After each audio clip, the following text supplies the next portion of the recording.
क्या हुआ? Second lead बोल रहा था।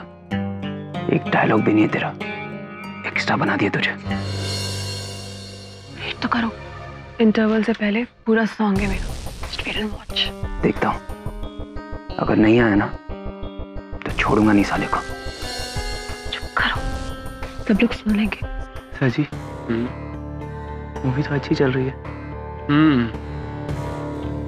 देखिए, लोग भी एंजॉय कर रहे हैं।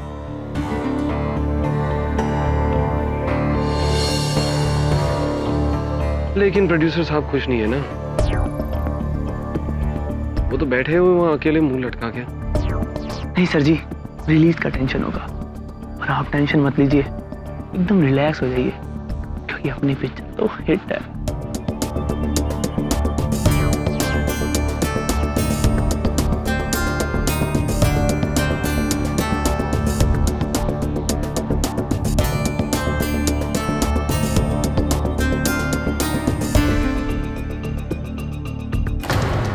बोला था ना मैंने तुझे, कोई सॉन्ग नहीं आएगा तेरा। बेवकूफ बनाया उसने तुझे। पवन श्रीवास्तव, झूठ बोला तूने मेरी स्वीटी को। गजेन प्लीज। किधर है सॉन्ग? फैसल, बाहर निकालो इसे। नहीं छोड़ूंगा, छोड़ूंगा नहीं तुझे। फैसल, इसे बाहर निकालो। छोड़ो मुझे, बाहर निकालो इसे। तुझे जान से मारूंगा। छोड़ो मुझे, जान से मारूंगा तुझे। नहीं छोड़ूंगा, छोड़ो मुझे। नहीं छोड़ूंगा मैं उसे। उसे मेरी गर्लफ्रेंड को झूठ बोला है।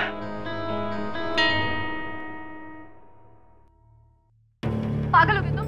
दिमाग खराब हो गया तुम्हारा? क्या किया तुमने? तो और क्या करता मैं? वो तुम्हें बेवकूफ बना रहा था। बेवकूफ तो तुम हो ही, और तुम्हारी इस बेवकूफी ने मेरे लिए आगे के सभी रास्तों को बंद कर दिया है। You know what? इस तमाशे को देखने के बाद श्रीवास्तव तो क्या, अब कोई और प्रोड्यूसर भी मुझे काम तक नहीं देगा। Shut up, Gajen. और तुम अभी इस वक्त जाओ यहाँ से। और हाँ, तुम तो उससे माफी मांगने से रहे, लेकिन कोई बात नहीं, मैं तुम्हारे बिहाफ पर उससे माफी जरूर मांग लूंगी। ओके, अब just leave from here. Sweetie, Don't talk to me, Gajen. Sweety.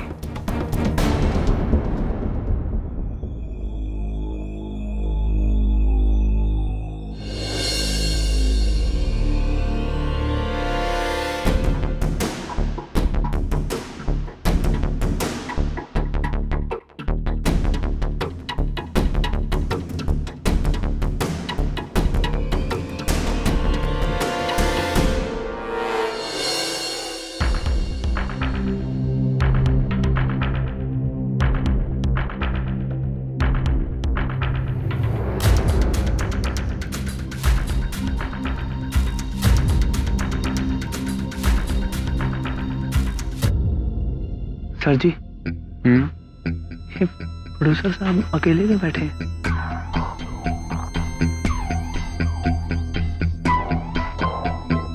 Plan तो होगा स्वीटी के साथ बैठना, उसका बॉयफ्रेंड आ गया तो इनका पचका हो गया। ये लड़कियों का चक्कर ना किसी दिन श्रीवास्तव को ले डूबेगा।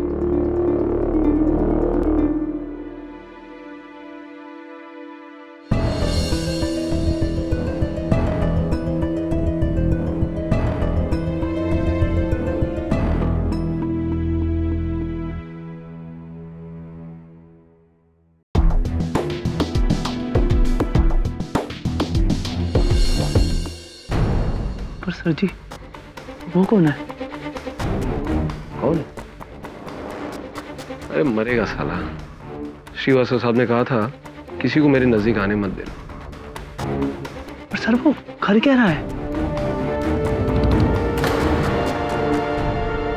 कौन है? ए, क्या हो रहा है? लाइट!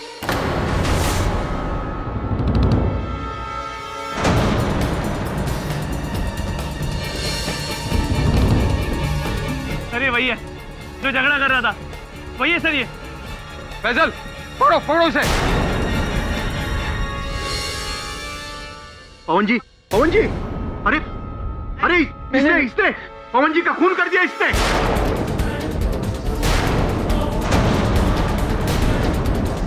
कोई पुलिस को बुलाओ, मैं इसे पकड़ के रखा हूँ। पुलिस को बुलाओ जल्दी। मैंने नहीं मारा जी, मैंने नहीं मारा। अरे पहले से मारा है। इतने सारे गवाह हैं, तूने ही मारा है पवन जी को। अरे बुलाओ कोई पुलिस को। नहीं।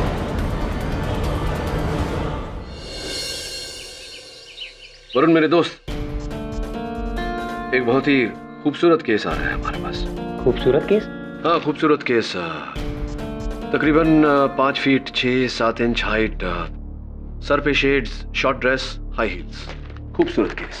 सब आप किसकी बात कर रहे हैं? उसकी किसकी? वो जो दरवाजे के पीछे है। सर दरवाजे के पीछे कोई नहीं। कम इन।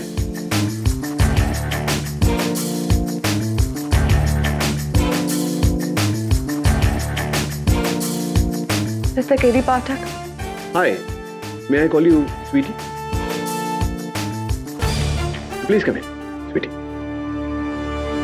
तो आपके बॉयफ्रेंड गजेंद्र और प्रोड्यूसर श्रीवास्तव के बीच कहासुनी हुई। श्रीवास्तव ने फिजिकली आपके बॉयफ्रेंड को प्रीव्यू थिएटर के बाहर भिजवाया। कुछ समय बाद आपके बॉयफ्रेंड श्रीवास्तव की डेड बॉडी उनके मृत शरीर के ऊपर पाए गए। हाथ में सिरिंज लेकर आप चाहती हैं कि मैं ये केस लड़ूं? जी। क्यों आपको इतना विश्वास है कि गजेंद्र बेगुनाह है? क्योंकि गजेंद्र गुस्से में आकर किसी को धमकी तो दे सकता है, लेकिन किसी का खून नहीं कर सकता। वो ऐसा इंसान है ही नहीं। इंसान अक्सर इंसान जैसा होता है वैसा दिखता नहीं, और जैसा दिखता है वैसा होता नहीं। इंसान का क्या है, वो कब क्यों क्या कर ले कुछ समझ में ही नहीं आता। कितना समय से जानती हैं आप गजेंद्र को? मैं गजेंद्र को इतने सालों से जानती हूँ कि मैं इतना श्योरिटी के साथ कह सकती हूँ कि वो किसी का खून नहीं कर सकता। आप एक बार उससे मिल तो लीजिए, आपको खुद विश्वास हो जाएगा कि उसने खून नहीं किया है।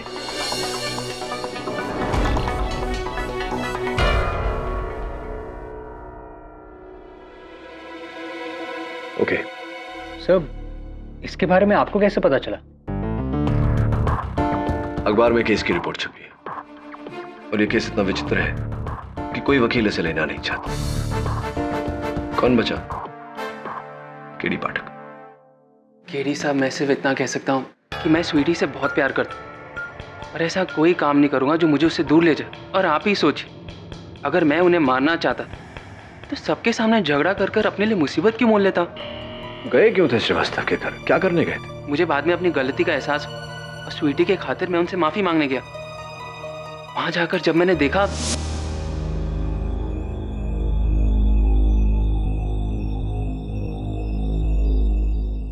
Sorry sir, sir sir sir light.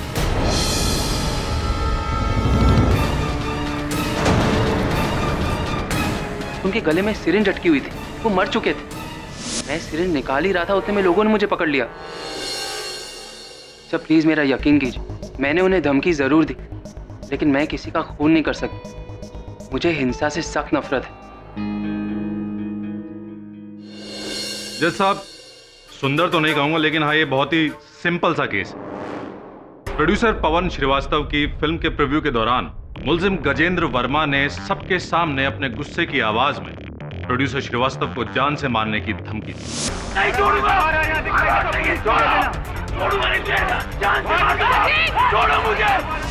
इसके बाद मुलजिम गजेंद्र वर्मा को बेइज्जत करके जब थिएटर से बाहर निकाला गया तो उसने जहर का इंजेक्शन मार के प्रोड्यूसर श्रीवास्तव की हत्या कर दी।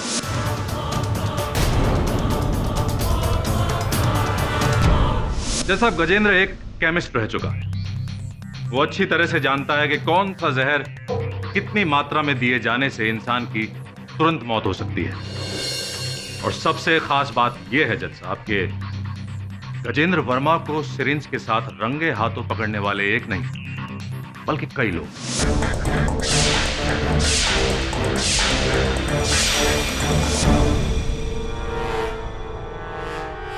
भारद्वाज, आपकी दलील के अनुसार गजेंद्र निश्चय बनाकर गए थे श्रीवास्तव जी को मारने का, तो अपने साथ वो जहर और सिरिंज भी लेकर गए होंगे। तो जाकर के मार देते श्रीवास्तव जी को। फिल्म के मध्यांतर में इन्हें श्रीवास्तव जी के साथ चिल्ला चिल्ला कर बहस करके लोगों का ध्यान अपनी ओर आकर्षित करने की क्या आवश्यकता थी?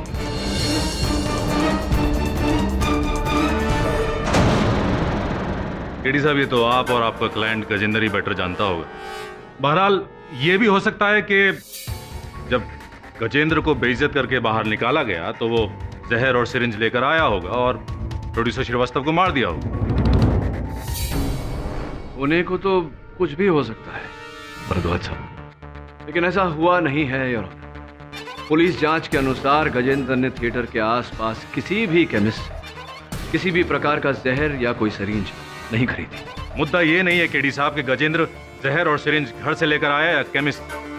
मुद्दा ये है कि गजेंद्र को श्रीवास्तव का खून करते हुए कई लोगों ने देखा है। भरद्वाज साहब, अक्सर जो होता है वो दिखता नहीं और जो दिखता है वो होता नहीं। इस केस में भी ऐसा ही है यार। मेरे मुवक्किल का ये कहना है कि वो श्रीवास्तव जी की गर्दन में सिरिंज डाल नहीं रहे थे, उसे निकाल रहे। केडी साहब, ये हकीकत तो नहीं हो सकती। हाँ, आपके द्वारा बनाई गई एक बहुत ही सुंदर कहानी जरूर हो सकती है जिस पर कोई भी भरोसा नहीं करेगा। ये अदालत तो बिल्कुल भी नहीं। बस थोड़ी सी प्रतीक्षा कीजिए भरद्वाज साहब, इस कहानी को मैं वास्तविकता में बदल दूंगा। योर ऑनर, मैं डायरेक्टर कमलेश खन्ना को कटघरे में बुलाने की अनुमति चाहता हूँ। इजाजत है? जी कमलेश खन्ना, आप इस चलचित्र के निर्देशक हैं? जी हाँ। ये बताइए कि इस फिल्म के प्रीव्यू के दौरान किसी व्यक्ति को हॉल में अंदर आते देखा, विशेषकर मध्यांतर के बाद? जी नहीं सर, और किसी को तो नहीं देखा मैंने। मैं तो फिल्म देख रहा था। बहुत अच्छी फिल्म बनी है वकील साहब, आप भी जरूर देखना। बहुत ही सुंदर केडी साहब, आपकी दलीलों में मजा तो बहुत आ रहा है, लेकिन क्या है कि अदालत का कीमती वक्त भी बर्बाद हो रहा है। इतने सारे गवाहों की गवाही के बाद यह बात तो साफ है कि फिल्म के दौरान गजेंद्र के अलावा प्रीव्यू हॉल में कोई आया ही। इसका मतलब गजेंद्र ने ही पवन श्रीवास्तव का खून किया है।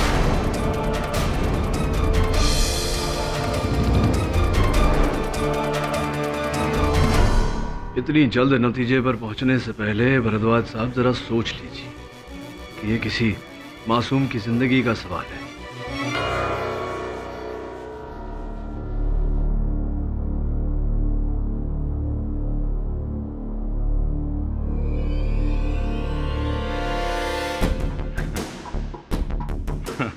मासूम, बहुत सुंदर केडी साहब। आपके इस मासूम मुवक्किल की मासूमियत का एक बहुत ही उम्दा सबूत अभी अभी मेरे हाथ में। जज साहब, पुलिस रिकॉर्ड से पता चला है कि गजेंद्र वर्मा 14 साल की उम्र में अपने स्कूल के 2 लड़कों के साथ मारपीट और उनके सर फोड़ने के जुर्म में 4 महीने रिफॉर्म हाउस यानी कि बाल सुधार गृह में काट चुके हैं।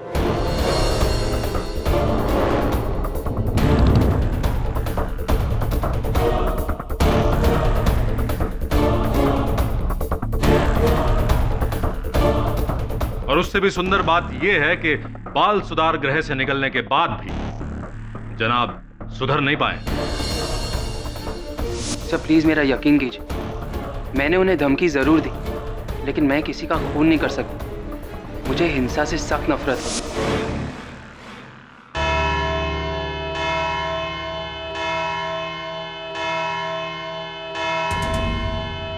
यह अदालत कल तक के लिए मुलतवी की जाती है। The court is adjourned till tomorrow.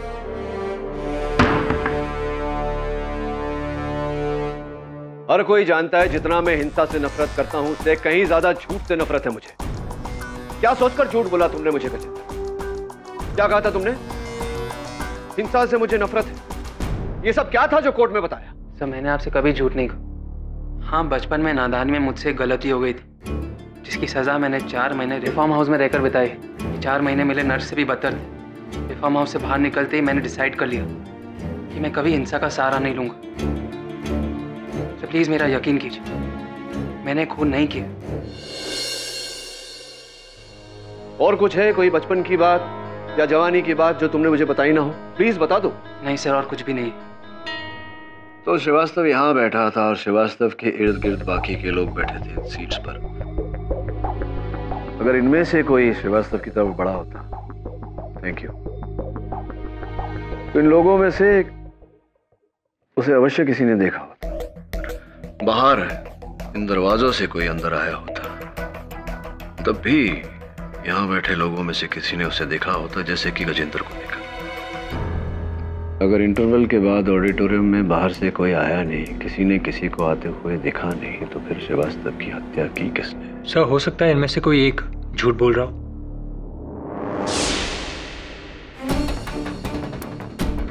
Arun, आज अपने ऑफिस में कोई आया था? आज नहीं सर। पक्का पता है तुझे कोई नहीं आया था? हाँ सर, हम 100% श्योर, कोई नहीं आया था। सोच के बता, सवेरे से लेकर के अब तक कोई नहीं आया? सर मुझे पता है कोई नहीं आया था। तो फिर ये चाय कहाँ से आई? सर ये तो चाय वाला देखिए।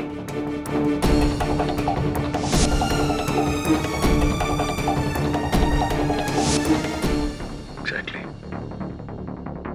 क्या ऑडिटोरियम में भी कोई ऐसा व्यक्ति आया था जो हमेशा वहां से आता जाता रहता है, लेकिन उसकी तरफ ध्यान नहीं देता?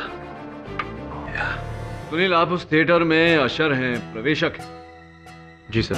लोगों को उनकी सीट दिखाने के अतिरिक्त आप वहाँ जलपान, स्नैक्स, कोल्ड ड्रिंक्स इत्यादि भी बेचते हैं? जी सर। तो ये बताइए कि उस दिन उस फिल्म के मध्यांतर के बाद आप थिएटर के अंदर गए थे? जी नहीं सर। सोच के बता। जी सर, मैं सच कह रहा हूँ सर। इंटरवल के बाद सर मैं काउंटर पर ही था सर, मैं अंदर गया ही नहीं सर। ठीक है, बैठिए। Thank you sir. खन्ना साहब, जरा सोच कर बताइए, क्या आपने उस दिन फिल्म के मध्यांतर के बाद हॉल के अंदर किसी को घूमते हुए देखा था? ऑब्जेक्शन जज साहब। बार बार सवाल पूछे जाने से सच्चाई बदल नहीं जाएगी। केडी साहब गवाह पर जोर डाल रहे हैं। Objection sustain. केडी, सवाल दोहराओ मत। क्षमा चाहता हूँ और मेरा दूसरा सवाल, खन्ना साहब, क्या आपने उस दिन मध्यांतर के बाद सुनील अशर को, प्रवेशक को, हॉल के अंदर देखा? ऑब्जेक्शन जज साहब। ओवररूल्ड। KD, continue. देखा था? देखा था या नहीं सुनील को? खन्ना साहब बताइए।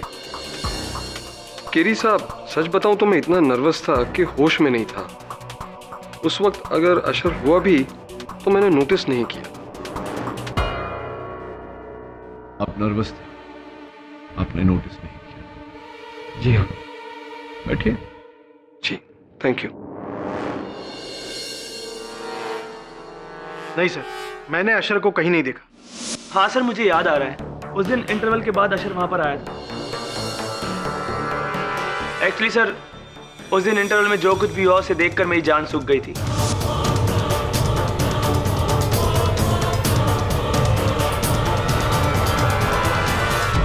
और झगड़ा खत्म होते होते इंटरवल खत्म हो गया और मूवी भी शुरू हो गई थी सर। और मुझे प्यास लगी थी, लेकिन मैं बाहर जा नहीं पाया, इसलिए मैंने चारों तरफ नजर घुमाई और वहां मैंने अशर को पाया।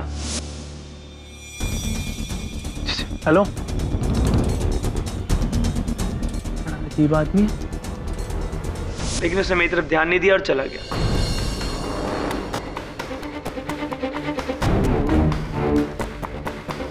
कहाँ चला गया? सर शायद पीछे की तरफ गया होगा। एक्चुअली मैंने ध्यान नहीं दिया। साहब, मैंने पहले भी कहा मैं नहीं था। अरे ऐसे कैसे नहीं थे? अभी अभी उस फिल्म के असिस्टेंट डायरेक्टर ने अपने कथन में कहा है कि उन्होंने आपको देखा था हॉल के अंदर। आप कह रहे कि आप नहीं थे, ऐसा कैसे हो सकता है? साहब, जब मैं अंदर गया ही नहीं तो फिर कोई मुझे कैसे देख सकता है? कितने अशर है तुम्हारे थिएटर में? साहब वैसे तो 2 है, लेकिन उस दिन दूसरा छुट्टी पे गया था, मैं अकेला ड्यूटी पे था। एक अगर उस दिन छुट्टी पर था तो स्पष्ट बात है कि जिसको देखा है असिस्टेंट डायरेक्टर साहब ने, वो आप ही थे, आप ही हॉल के अंदर थे। नहीं साहब, मैं भगवान की कसम खा के कहता हूँ, मैं उस दिन हॉल में नहीं था। मैं तो इंटरवल के बाद पूरी फिल्म खत्म होने तक थिएटर के बाहर ही था, अंदर गया ही नहीं। थिएटर के बाहर थे? थिएटर के बाहर क्या कर रहे थे? नहीं बोलिए, थिएटर के बाहर क्या कर रहे थे? कार पार्किंग में मैं अपनी गर्लफ्रेंड मीना से बात कर रहा था। वैसे चलो कुछ समय के लिए मान लेते हैं कि तुम अपनी गर्लफ्रेंड मीना से बात कर रहे थे, तो फिर असिस्टेंट डायरेक्टर ने जिसे देखा वो कौन था? केडी साहब, वो कोई नहीं था। वो सिर्फ और सिर्फ एक वहम है, हम। हॉल में कोई आया ही नहीं था। आया था भरद्वाज साहब। अशर भले ना आया हो, लेकिन अशर के कपड़ों में कोई व्यक्ति अवश्य आया। भाई बहुत सुंदर केडी साहब, ये तो आपने एक नई कहानी शुरू कर दी। शुरू नहीं की, इसी कहानी को खत्म करने का समय आ गया है भरद्वाज साहब। और इस कहानी का आखिरी पार्ट उस थिएटर का वॉचमैन, योर ऑनर। आपका नाम? दुर्योधन प्रसाद साहब। दुर्योधन प्रसाद साहब। Order order. साहब नहीं साहब, साहब तो आप हैं, मैं सिर्फ दुर्योधन प्रसाद ही हूँ। अच्छा, तो दुर्योधन जी ये बताइए कि उस थिएटर के वॉचमैन द्वारपाल आप हैं? जी साहब। आपने उस फिल्म के मध्यांतर के बाद किसी को अंदर जाते हुए देखा? नहीं साहब, इंटरवल के बाद तो कोई आता ही नहीं साहब। पर हाँ, याद आया, एक आदमी को अंदर जाते हुए देखा था मैं।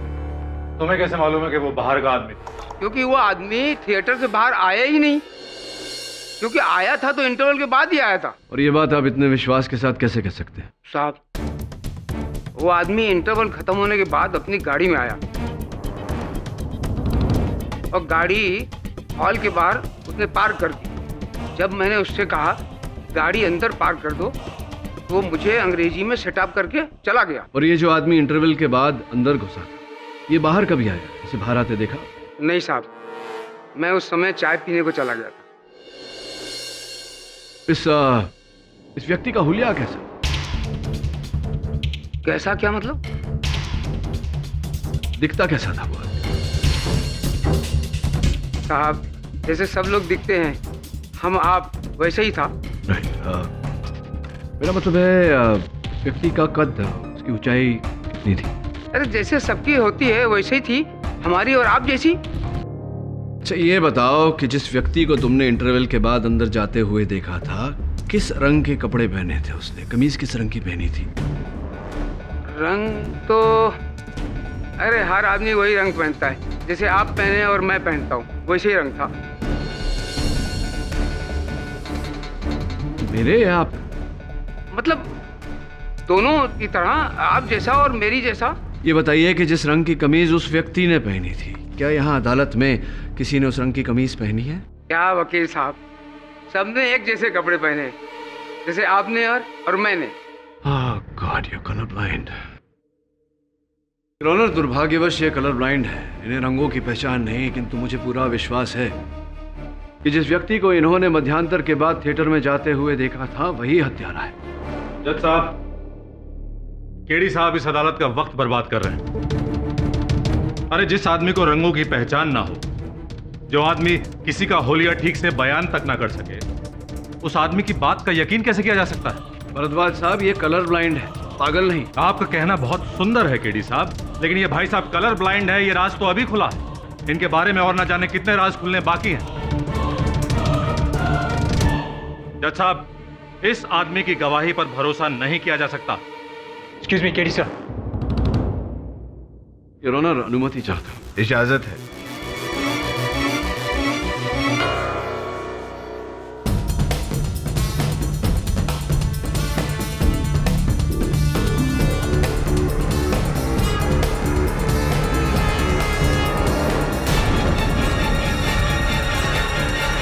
खान साहब आइए, पधारिए कटघरे में। मिस्टर फैजल खान, आपने पुलिस को अपने ये दूसरे सेलफोन के बारे में नहीं बताया था, क्यों? जरूरी नहीं समझा। क्यों? 2 महीने पहले से वो सेलफोन मैं यूज ही नहीं कर रहा हूँ। क्यों? दरअसल 2 महीने पहले वो सेलफोन चोरी हो गया था। ऐसी? तो आपने वो सिम कार्ड को रद्द करवाया होगा, कनेक्शन कटवाया होगा? नहीं। पुलिस में रिपोर्ट की होगी सेलफोन चोरी होने की? जरूरत ही नहीं समझी। अब वैसे भी पुराना फोन था, बहुत तकलीफ दे रहा। नहीं खान साहब, फोन तो पुराना था, समझ गया। कनेक्शन तो आप ही का था, सिम कार्ड तो आप ही का था, आपने उसे कटवाना जरूरी नहीं समझा?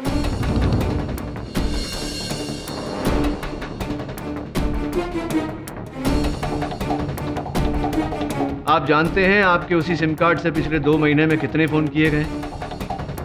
ये होंगे, मुझे क्या, मेरे सिम कार्ड में तो बैलेंस ही नहीं था, मुझे कौन सा नुकसान। अब इसमें आपका क्या नुकसान हुआ है ये तो समय ही बताएगा खान साहब। वैसे कहाँ चोरी हो गया था आपका ऐसा? शूटिंग के वक्त खो गया। हो गया? हाँ। समय पहले आपने बोला चोरी हो।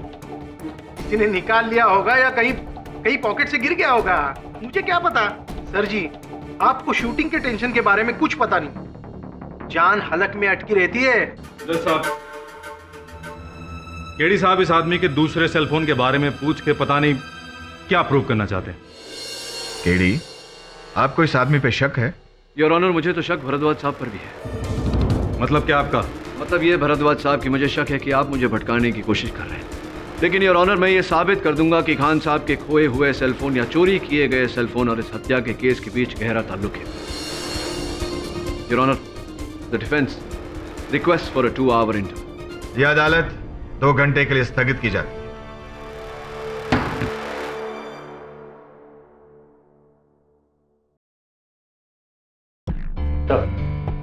ये प्रोड्यूसर श्रीवास्तव के ऑफिस का पियन है, गंगाराम तावड़े। तावड़े जी, ये बताइए कि पिछले कुछ दिनों श्रीवास्तव जी का किसी के साथ झगड़ा, कोई लड़ाई, कोई अनबन ऐसा कुछ हुआ था क्या? साहब, फिल्म लाइन में पंगे होते रहते हैं, लेकिन आए दिन उनकी बीवी के साथ जबरदस्त झगड़ा होता था साहब। अच्छा, तो किस बात पे होता था पत्नी के साथ झगड़ा? वो लड़कियों को लेकर शक करती थी, जरा सी बात पे ऑफिस में पहुंच जाती थी, सबके सामने उनको उल्टा सीधा बोलती थी, उनके फोन चेक करती थी और फोन के बिल भी चेक करती थी, और तो और साहब हमको पैसे देती थी उन पर नजर रखने के लिए, और वो कहाँ जाते हैं, किससे मिलते हैं और कौन कौन लड़की उनके साथ घूमने जाती है। धन्यवाद, आभार इंतजार। जी साहब। वरुण, मुझे श्रीवास्तव पर संदेह हो रहा है। सोच, जिसकी बीवी इतनी शक्की हो, जो खुद इतना रंगीन मिजाज का हो, वो अपने इन रंगीले कार्यों के लिए खुफिया सेलफोन तो अवश्य रखे, क्योंकि उसकी बीवी उसके सेलफोन के बिल्स चेक करती थी, वो अपने नाम पर फ़ोन तो लेगा नहीं। मुझे पूरा विश्वास है कि फैजल खान का फ़ोन श्रीवास्तव के पास ही था। वो फ़ोन कंपनी से कुछ पता चला क्या? सर, मैंने फ़ोन कंपनी से पता किया, वो दूसरे सेलफोन से जो लास्ट कॉल किया था उसका लोकेशन श्रीवास्तव का ऑफिस ही। तो जा फिर ढूंढ, ज़्यादा समय नहीं बचा। Right sir.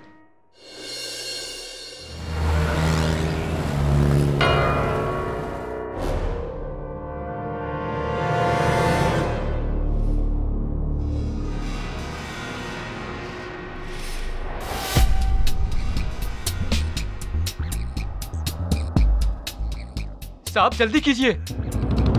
तुम फिक्र मत करो, तुम्हें कुछ नहीं होगा, मुझे मेरा काम करने दो।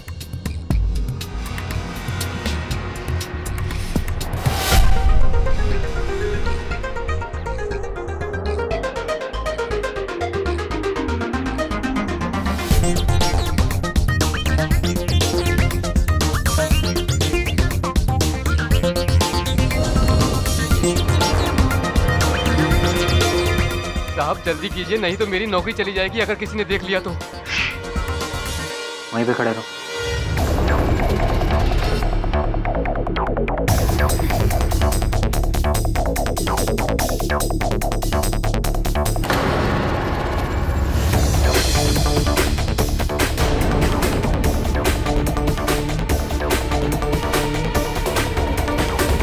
कौन साहब इस सेलफोन को पहचानते हैं? पहचानते होंगे, आप ही का है। जी।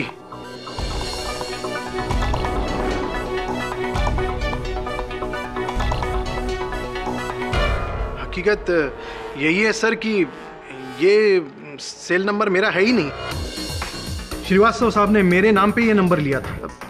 वैसे मैं तो नौकर आदमी हूँ सर जी, मालिक के हुक्म को टाल थोड़ी ना सकता हूँ। लेकिन कसम खाकर कहता हूँ सर कि जिस दिन से मैंने ये नंबर और ये फोन श्रीवास्तव साहब को दिया ना, उस दिन से मैंने ये मोबाइल की शक्ल तक नहीं देखी।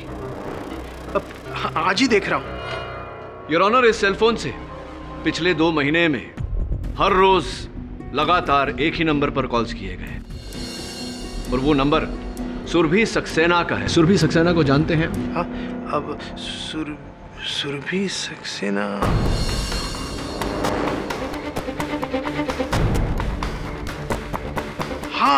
हाँ, वो उन्होंने कुछ साल पहले श्रीवास्तव साहब की एक फिल्म में सेकंड हीरोइन का काम किया था। राइट। और कुछ महीने पहले वो श्रीवास्तव साहब के ऑफिस में भी उनसे मिलने आई थी। सुरभि सक्सेना। सुरभि जी, कृपया कर अदालत को बताइए कि आप फिल्म प्रोड्यूसर पवन श्रीवास्तव को कैसे जानती थी? जी, कुछ साल पहले मैंने उनकी फिल्म में काम किया था। कुछ 2 महीने पहले आप उनके दफ्तर गई थी उनसे मिलने? जी बिल्कुल मिली थी। मुझे काम के सिलसिले में बहुत सारे प्रोड्यूसर्स, डायरेक्टर्स, कास्टिंग डायरेक्टर्स से मिलना पड़ता है। Of course. मैं गई थी उनसे मिलने। और उसके बाद दूसरी मुलाकात कब हुई उनके साथ? दरअसल उस मुलाकात के बाद जरूरत ही नहीं पड़ी। सुरभि जी, पिछले 2 महीने से श्रीवास्तव जी आपको लगातार प्रतिदिन 4-5 बार फोन कर रहे हैं और आपकी वार्तालाप मिनटों नहीं घंटों चल रही थी। आप झूठ क्यों बोल रही हैं कि आपकी बात ही नहीं हुई उनके साथ? प्लीज सच बताइए। जी, दरअसल मैं और पवन बहुत जल्द शादी करने वाले थे।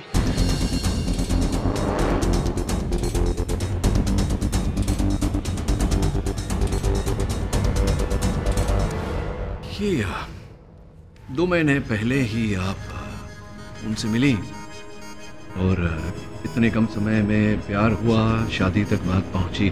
ये क्या किस्सा है, जरा विस्तार में समझाइए। एक्चुअली कई साल पहले मैंने पवन की एक फिल्म की थी और देखते ही देखते हम दोनों एक दूसरे के बहुत करीब आ गए और पवन ने एक दिन मुझसे शादी करने का फैसला कर लिया। लेकिन मेरे पति की जिद के कारण मुझे मुंबई और ये फिल्म इंडस्ट्री छोड़नी पड़ी और उसके बाद पवन से भी कांटेक्ट छूट गया। लेकिन कुछ महीने पहले मेरे पति की डेथ के बाद मैं वापस मुंबई आ गई और फिर से फिल्मों में काम करने की सोची और इसी सिलसिले में एक बार फिर मेरी मुलाकात पवन से हुई।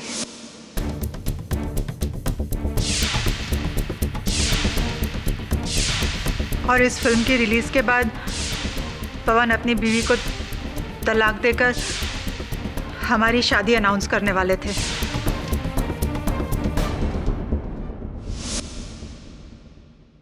सुरभि जी, आपके पतिदेव के निधन पर हम शोक जताते हैं। और कौन कौन है आपके परिवार में? जी, मेरा बेटा भूषण।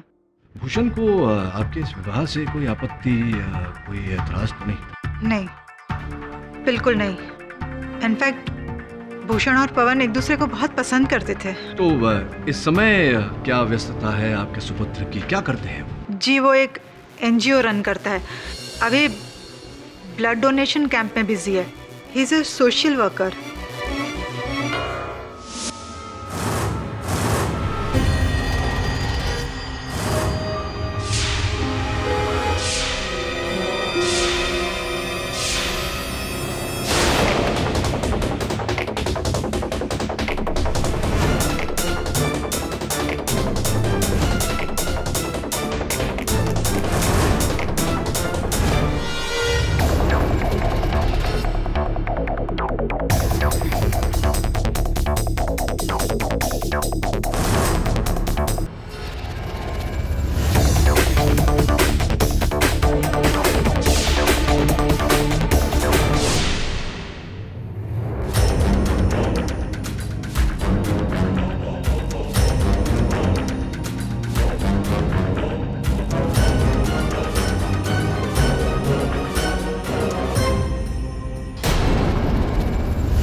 हाय। हाय। बड़ी सफाई से आप इंजेक्शन का इस्तेमाल करते हैं। रोज का काम। अच्छा। Mister Bhushan Srivastava, right? जी नहीं, मैं भूषण सक्सेना हूँ। श्रीवास्तव नहीं है? जी नहीं, मैं सक्सेना हूँ। गुस्सा क्यों हो रहे हैं? श्रीवास्तव नाम से कोई नफरत है क्या आपको? क्या बकवास कर रहे हैं आप? मैं बकवास नहीं कर रहा हूँ, नफरत तो होगी ना, इसलिए तो आपने मिस्टर पवन श्रीवास्तव को।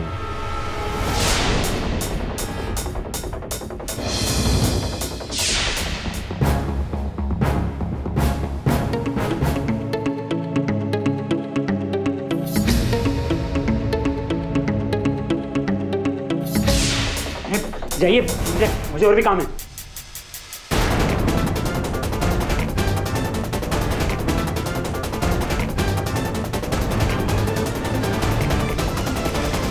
योर ऑनर, अपनी फिल्म की स्क्रीनिंग की रात, हत्या की रात, श्रीवास्तव जी को किसी का इंतजार था और जिस व्यक्ति का वो इंतजार कर रहे थे वो नहीं चाहते थे कि वहां उपस्थित लोगों की नजर उस पर पड़े, इसीलिए वो पीछे की रो में अकेले बैठे हुए थे। श्रीवास्तव जी के जीवन का सबसे बड़ा रहस्य सुरभि सक्सेना थी, या यूं कहिए उनके सुपुत्र भूषण। और भूषण को ही उन्होंने वहां बुलाया था मुलाकात करने के लिए, उनके और सुरभि जी की शादी के बारे में बताने के लिए। भूषण के इतिहास को टटोलने के बाद हमें पता चला कि लिटरेचर में एमए करने के बावजूद उनकी दिलचस्पी समाज सेवा में थी। कई blood donation camps, medical camps का वो हिस्सा बने थे। इसीलिए योर ऑनर, उन्हें दवाइयों और सिरिंजेस का बहुत तजुर्बा था और इसी जानकारी के आधार पर मैंने उनका पीछा करवाया।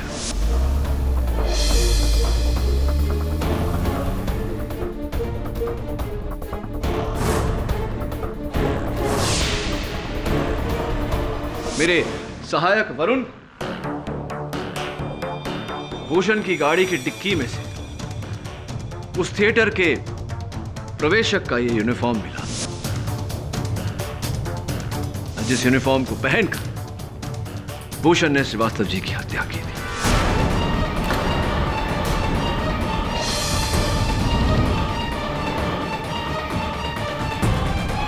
केडी साहब, केडी साहब, आपकी इस एक्साइटिंग स्टोरी का अंत काफी बोरिंग रहा। भूषण की कार की डिक्की में अशर के कपड़े मिल जाने से भूषण कातिल साबित नहीं हो जाता। वो कपड़े वहां कोई और भी रख सकता था भूषण को फंसाने के लिए। भरद्वाज साहब, कहानी अब तक खत्म नहीं हुई, पिक्चर अभी बाकी है मेरे दोस्त। आप भूल गए कि हमारे पास एक चश्मदीद गवाह भी है। योर ऑनर, मैं इस केस के इकलौते गवाह उस थिएटर के वॉचमैन दुर्योधन प्रसाद जी को कटघरे में बुलाने की अनुमति चाहता हूं। दुर्योधन प्रसाद साहब, अदालत को यह बताइए कि उस रात जिस व्यक्ति को आपने मध्यांतर के बाद थिएटर में घुसते हुए देखा था, जिसने आपको क्या कहा था? अंग्रेजी में बोला था शट अप। हाँ, क्या वो व्यक्ति इस समय अदालत में उपस्थित है? जी वकील साहब, ये सामने खड़ा है, वही आदमी है।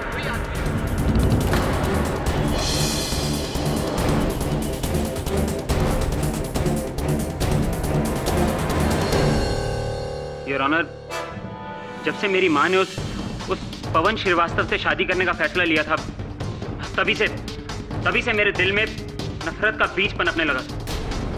बहुत साल पहले उसने मेरी माँ को धोखा दिया था और आज फिर जब उसे अपनी जरूरत पड़ी तो वो मेरी माँ से शादी करने के लिए आ गया। मैं अपनी माँ की जिद को अच्छी तरह जानता था, इसलिए मैंने कभी उन्हें जाहिर नहीं होने दिया कि मुझे इस शादी से कोई भी एतराज है।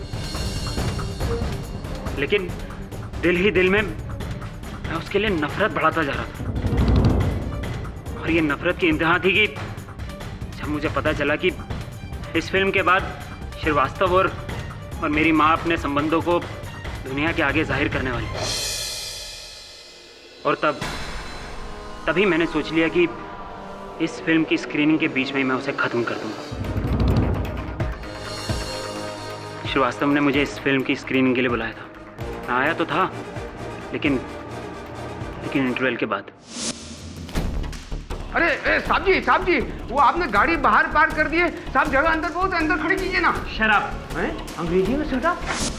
और फिर उसके बाद मैंने अपनी जैकेट के नीचे अशर के कपड़े पहन लिए थे।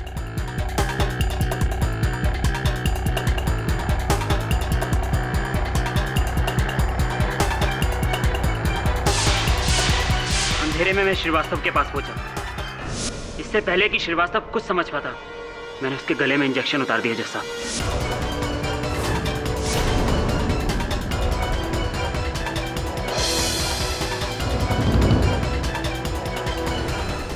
श्रीवास्तव को मार के मैं वहां से चुपचाप बाहर निकल गया।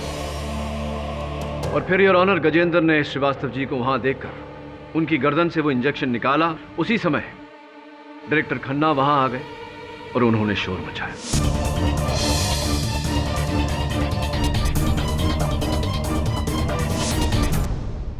The defence rests your honour. तमाम गवाहों और सबूतों को मद्देनजर रखते हुए यह अदालत गजेंद्र वर्मा को निर्दोष पाते हुए उसे बाइज्जत बरी करने का हुक्म सुनाती है और भूषण सक्सेना को दोषी पाते हुए उसे गिरफ्तार करके उस पर केस चलाने का आदेश देती है। The case is closed.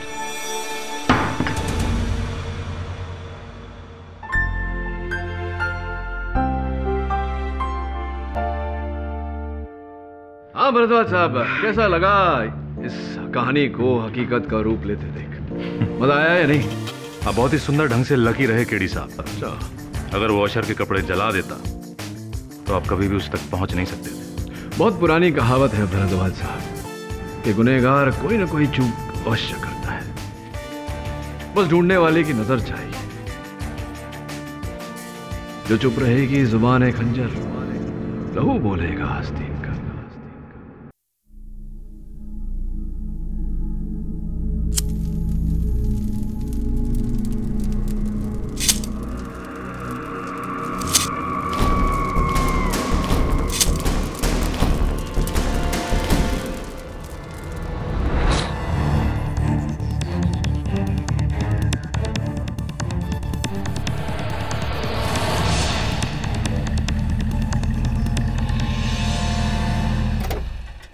Inspector, मैं मिस्टर वाडिया। सर, मैंने ही आपको फोन किया था। सर, नीचे बेसमेंट में कार पार्किंग है, उसी में। Sir, it's horrible. सर, मैं आपको ये कौन? सर, ये मोहित मिस्त्री, उसका हस्बैंड। सर, वो मेरी। अभी नहीं, बाद में। हटो।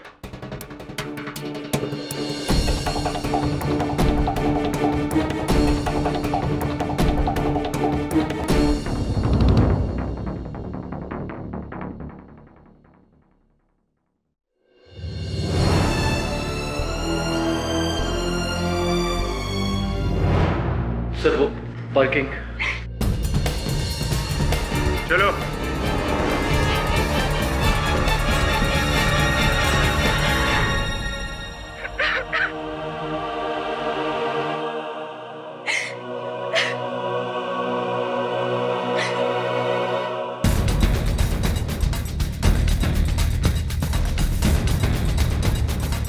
ये देखिए सर।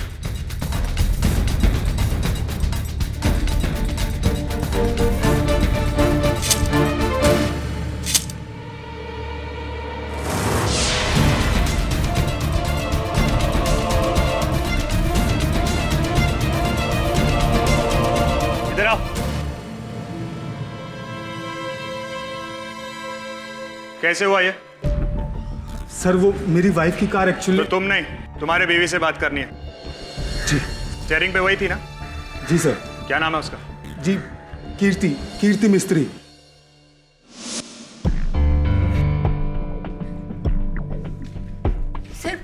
सर, मैं 1 घंटे पहले ही अपने 9th फ्लोर के फ्लैट से नीचे आई थी लिफ्ट से। बेसमेंट में गई थी गाड़ी निकालने के लिए। मैं अपनी माँ के यहाँ जा रही थी। आकर बताती हूँ ना, और तुम टेंशन मत लो। तुमने कहा था सूटकेस लेकर आऊं, तो मैं लेकर आ रही हूँ बाबा, और बड़ा वाला लिया है। छोटे में तो तुम्हारा सामान आएगा नहीं। हाँ, मुझे पता है तुम पहली बार यूएसए जा रही हो माँ। ओहो, क्या कूली माँ, एयरपोर्ट पे ट्रॉली मिलती है। कैसी कैसी पार्किंग करते हैं लोग। माँ सुनो, और हाँ, वहाँ पर कोई होम्योपैथिक डॉक्टर नहीं मिलता है, तो पापा से कहना कि अपनी सारी दवाइयाँ बिल्कुल ध्यान से रख ले। हाँ हाँ, वहाँ यूएसए में कोई भी तुम्हें होम्योपैथिक डॉक्टर मिलने वाला नहीं है। अरे हाँ, अब तुम फोन रखोगी तो मैं आऊंगी ना। हाँ हाँ माँ, फोन रखो, मैं आ रही हूँ।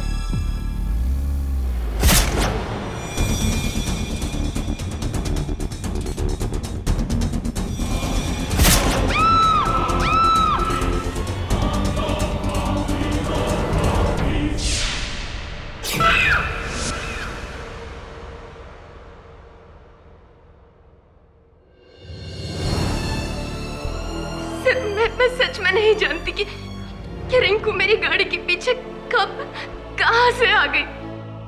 मैंने सच में नहीं देखा सर, मैंने सच में नहीं देखा। कैसे देखोगी आप? आपने बहुत ही गैर जिम्मेदाराना हरकत की है मिसेस मिस्त्री। देखिए सर, हम मानते हैं कि गलती हमारी है, लेकिन रिंकू क्या कर रही थी कार पार्किंग में? और वैसे भी इस वक्त तो वो हमारे बच्चों को स्कूल से लेने जाती है, और इस वक्त तो पूरा कार पार्किंग खाली रहता है। ये रिंकू क्या करती थी? सर वो हमारे घर में मेड है।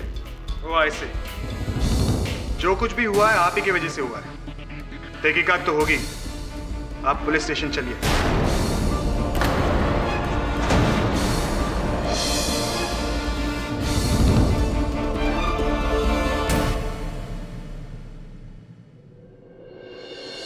ये केस आप मेरे पास क्यों लेकर आए हैं?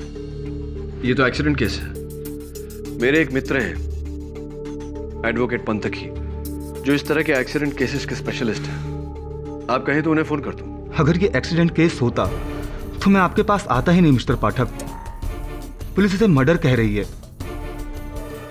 और उनका मानना है कि कीर्ति ने जानबूझकर रिंकू को अपनी कार से कुचल डाला, उसे जानबूझकर मारने के इरादे से। जानबूझकर?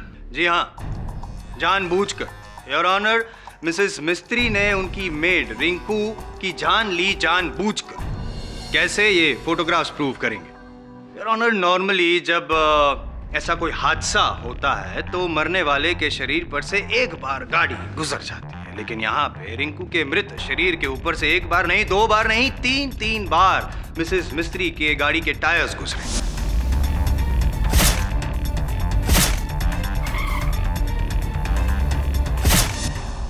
हुआ यूं कि मिसेस मिस्त्री ने पहली बार रिंकू को कुचला और फिर गाड़ी को रिवर्स गियर में डाला और एक बार कुचला, लेकिन फिर भी जब उनको संतोष नहीं हुआ, वो पक्का करना चाहती थी कि रिंकू मरी है या नहीं, वरना अगर वो जिंदा रह जाती तो आप है ना, इसीलिए तीसरी बार और आखिरी बार भी आपने रिंकू को कुचला और रिंकू ने आखिरी सांस ली। फॉरेंसिक्स रिपोर्ट का ये कहना है योर ऑनर के तीनों मर्तबा जो टायर्स के निशान पाए गए हैं वो मिसेस मिस्त्री की गाड़ी के ही हैं।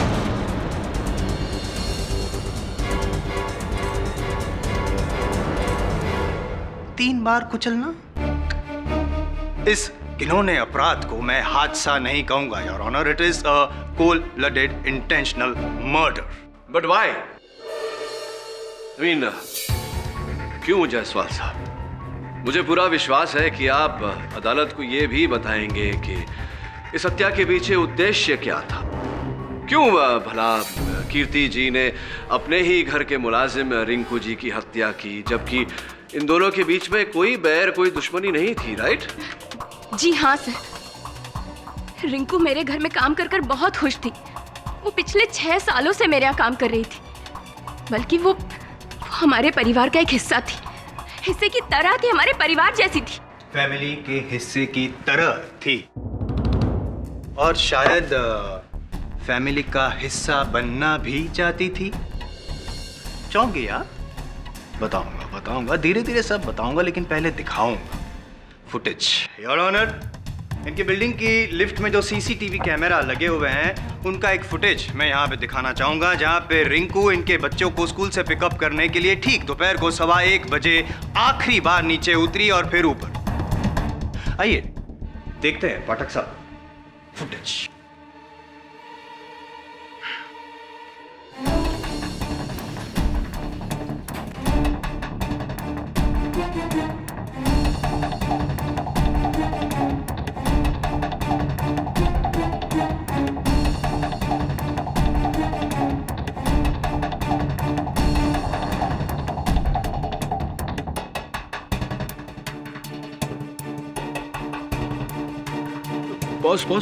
पॉज।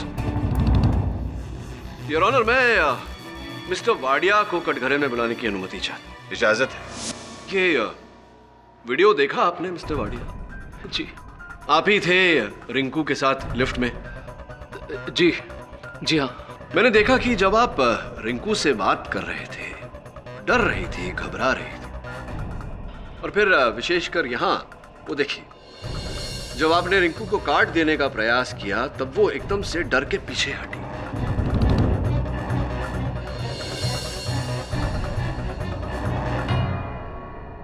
क्यों? क्या चल रहा था वहां? क्या हुआ था? जी दरअसल मुझे पता लगा था कि रिंकू अंग्रेजी सीखना चाहती है, तो मेरे एक फ्रेंड का इंग्लिश कोचिंग इंस्टीट्यूट है, तो सर मैं उस गरीब लड़की को उनका विजिटिंग कार्ड देकर उसकी मदद कर रहा था सर। So sweet. उपकार कर रहे थे एक गरीब पर आप। श्योर? कुछ और नहीं था? Of course. और सर और क्या बात हो सकती है?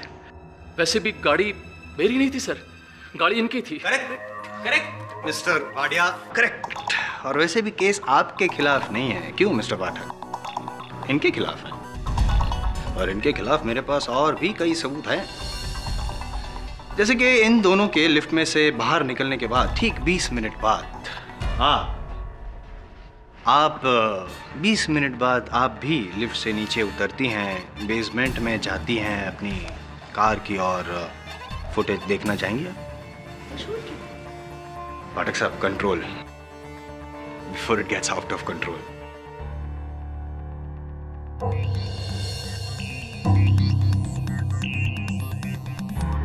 फुटेज में आपके हाथ में सूटकेस है? जी है। नहीं, क्यों है? दरअसल मेरी माँ मेरी बहन के यहाँ यूएसए जा रही हैं।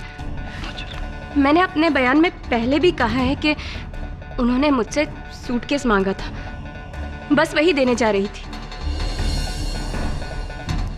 नहीं, सही बात है, मदद तो करनी चाहिए, बेटी तो माँ की मदद करेगी ही ना। तो जाहिर सी बात है ये बैग तो खाली हो। हाँ, खाली था। अच्छा, ऐसा क्यों लग रहा है इस फुटेज में कि आप बैग को घसीटते हुए जो लेके जा रही है, वो बैग भरा हुआ है, ऐसा क्यों लगता है? अक्सर तौर पे खाली बैग को तो यूं आराम से उठा के लेके जाता है इंसान। मेरी दीदी ने यहाँ पर कुछ सलवार सूट बनवाए थे, माँ वही लेकर जा रही थी, वही थे उसके अंदर। अभी अभी आपने कहा कि बैग खाली थी, अब कह रहे हैं कि... देखिए वकील साहब, सूटकेस खाली था या भरा था, इससे क्या साबित? बहुत कुछ साबित होता है। एक औरत गुस्से में निकलती है, वहां पे कार पार्क की ओर जाती है, बैग लेकर रोते हुए देखा आपने, रो रही थी आप। आमतौर पे रियल लाइफ में कोई ग्लिसरीन यूज नहीं करता, आप रो रही थी कि नहीं? I object your honour. इस बात का रिंकू की हत्या के साथ कोई संबंध नहीं। संबंध है, इसीलिए पूछ रहा हूं।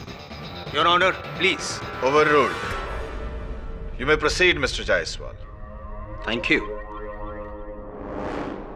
मिसेस कीर्ति, असल में आप अपना घर छोड़कर जा रही थी अपने माँ के घर। मैं नहीं, माँ के घर जा रही थी, और आपकी माँ तो 3 महीने बाद यूएस जाने वाली है, तो अभी से आप बैग लेकर क्यों?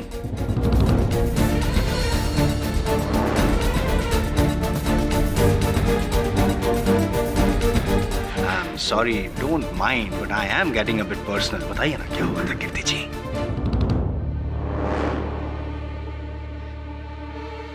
जी हाँ, झगड़ा हुआ था। You are. मिस्टर जायसवाल, झगड़े तो हर घर में होते हैं, आपके घर में भी होते होंगे। अब पत्नी का रूठ कर मायके जाना और रिंकू की हत्या होना, ये दोनों अलग अलग बातें हैं, नहीं लगता आपको ऐसा? Please don't doubt my intentions mister Pathak. आप कहना क्या चाहते हैं मिस्टर जायसवाल? आपका इशारा किस ओर है? योर ऑनर, मेरा इशारा किस ओर है और मेरा इरादा क्या है अभी साफ हो जाएगा मेरी अगली गवाह के साथ, मिस एलिस। साहब, मेरा नाम एलिस है। मैं उसी बिल्डिंग में मिस्टर और मिसेस जागीरदार के घर पर काम करती हूँ। रिंकू मेरी बहुत अच्छी दोस्त थी। रोज शाम को बच्चों को लेके हम गार्डन में मिला करते थे, काफ़ी गपशप किया करते थे। लेकिन उसकी मौत के 2 दिन पहले रिंकू ने मुझसे बहुत अजीब बात की थी।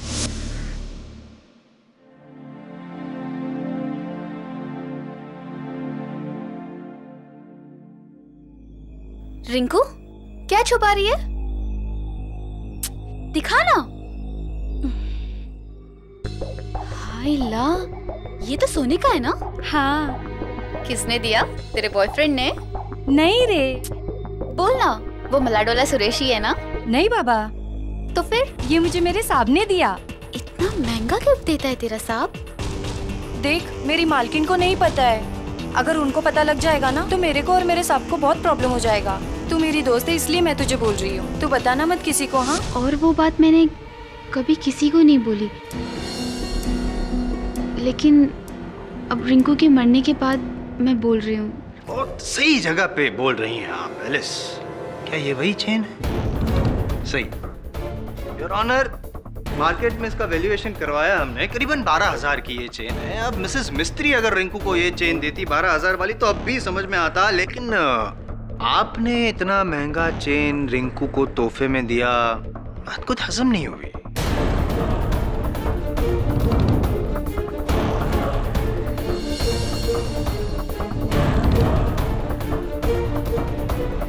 क्या इस बात पे रोशनी डाल सकते हैं मिस्टर मिस्त्री, मोहित मिस्त्री? आपकी मेड रिंकू की उंगलियों के नाखून में से कुछ मिला है। फॉरेंसिक का ये कहना है कि उनकी उंगलियों के नाखून में से किसी मर्द की चमड़ी के अंश मिले हैं। जाहिर सी बात है कि मरने से पहले किसी मर्द के साथ उनका जिस्मानी संबंध हुआ होगा।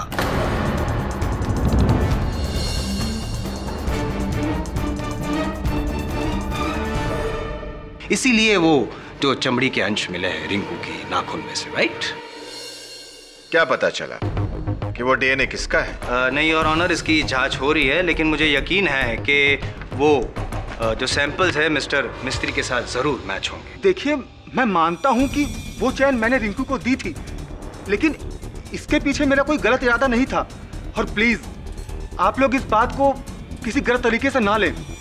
और वैसे भी किसी को तोहफा देना कोई कानूनी जुर्म तो है नहीं। क्रिमिनल ऑफेंस नहीं है, लेकिन मॉरल ऑफेंस तो है। अगर आपने आपकी पत्नी को ना बताया हो तो बताया था आपने कि ये चेन दिया है? जी हाँ, बताई थी। कीर्ति से पूछ लीजिए।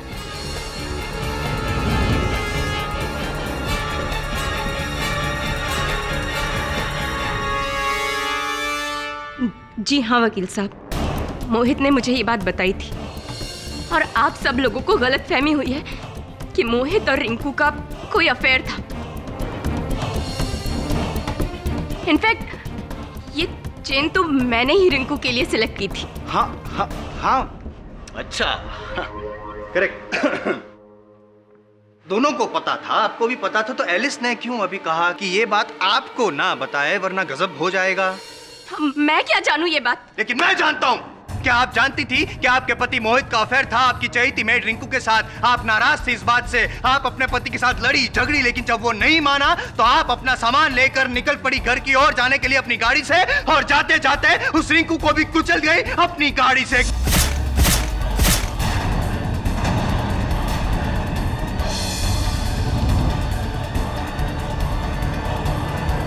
कम ऑन मिसेस कीर्ति, दुनिया में किसी भी औरत को यह बर्दाश्त नहीं हो सकता कि उसका घर, उसका पति, उसका परिवार उसके लिए सबसे महत्वपूर्ण होता है और कोई भी उसे ठेस पहुंचाए। यह बात सही है कि आपने भी बर्दाश्त नहीं किया, लेकिन आपने रिंकू को मार डाला। यहां पे आप गलत थी।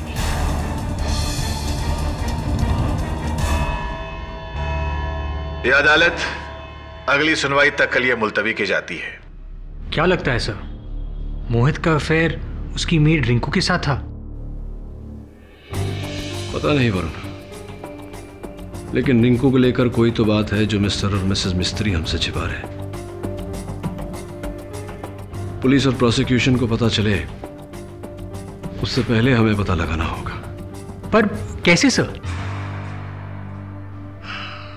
जन्मदिन पर तोहफे के रूप में 12,000 की चेन, ये तोहफा है या कुछ और? लगता है मोहित मिस्त्री की जेब टटोलनी पड़ेगी।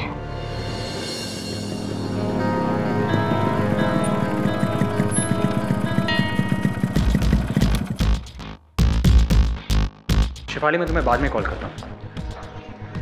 अरे कॉल कर रहा हूँ बाबा। शिफाली, मैं लिफ्ट में दाखिल होने वाला हूँ, सिग्नल वैसे ही कट जाएगा। ट्राई एंड अंडरस्टैंड बाबा। हाँ, मैं कर रहा हूँ।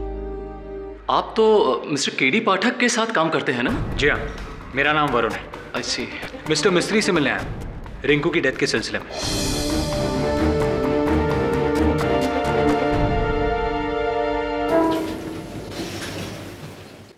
Good morning.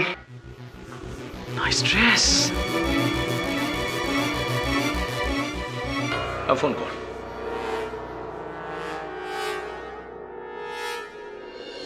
कमाल करते हैं आप। मिस्टर पाठक को मैंने ही अपनी वाइफ का केस दिया और आप तो हमारे ही पीछे पड़ गए हैं। और जब मेरी वाइफ कीर्ति ने भी कह दिया कि मेरे और रिंकू के बीच में कुछ नहीं है, तो आप इस बात को मानते क्यों नहीं हैं? आप और आपकी वाइफ जो भी कहें, लेकिन आपके क्रेडिट कार्ड स्टेटमेंट्स कुछ और ही कहते हैं। 12,000 की सोने की चेन तो आपने खरीदी, उसके साथ ही हर महीने 5 दिन आप यहाँ से 2 किलोमीटर दूर होटल डेल स्टार में एक कमरा बुक करते थे मिस्टर और मिसेस सेठी के नाम पर। ये मिसेस सेठी रिंकू ही थी ना? देखिए, आपको मेरे जाती मामले में दखल नहीं देना चाहिए था। मिस्टर मिस्त्री, अगर आप अपनी वाइफ को छुड़ाना चाहते हैं तो इन जाती बातों को बाहर आना ही होगा। देखिए, केडी से ये सबूत अदालत में भी रख सकते थे, लेकिन उन्होंने मुझे पहले आपके पास भेजा, ये जानने के लिए कि सच क्या है। सच? जी हाँ, सच। इसलिए प्लीज सच बोलिए। अगर ये सच दुनिया के सामने आ गया तो मेरी फैमिली की इज्जत, उनका मान सम्मान। ठीक है, अगर आप सच जानना ही चाहते हैं तो सुनिए, प्रोसिक्यूशन जो कह रहा है वो सही है। कीर्ति मेरे अफेयर के बारे में जान गई थी। रिंकू और आपका? नहीं, रिंकू नहीं। मेरा अफेयर तो मेरी पुरानी गर्लफ्रेंड निशा के साथ में था। और ये क्रेडिट कार्ड के बिल्स, होटल की डिटेल्स जो आप मुझे दिखा रहे हैं, ये सब उसी के साथ होने का नतीजा है। तो फिर रिंकू? रिंकू मेरे अफेयर के बारे में जानती थी, या यूँ कह लीजिए कि वो मेरी हमराज थी। वैसे मैं पेशे से एक राइटर हूँ, अपना सारा काम घर पे ही करता हूँ। तो मेरी वाइफ कीर्ति ऑफिस जाती है। तो जब मेरी वाइफ कीर्ति ऑफिस जाती थी तो अक्सर मैं चोरी छिपे अपनी गर्लफ्रेंड निशा से मिलने चला जाता था।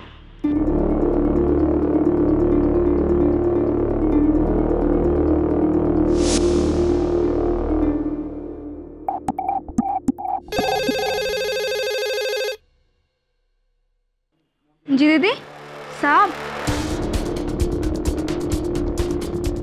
तो घर पे ही है, कुछ काम कर रहे हैं। बोला है डिस्टर्ब नहीं करने को। बच्चे होमवर्क कर रहे हैं। ओके।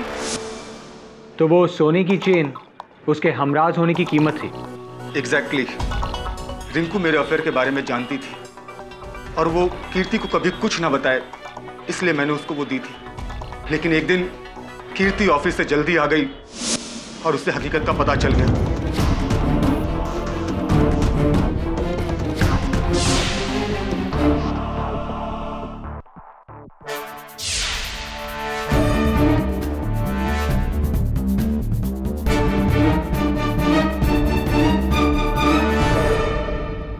और तुम समझ क्यों नहीं रही हो?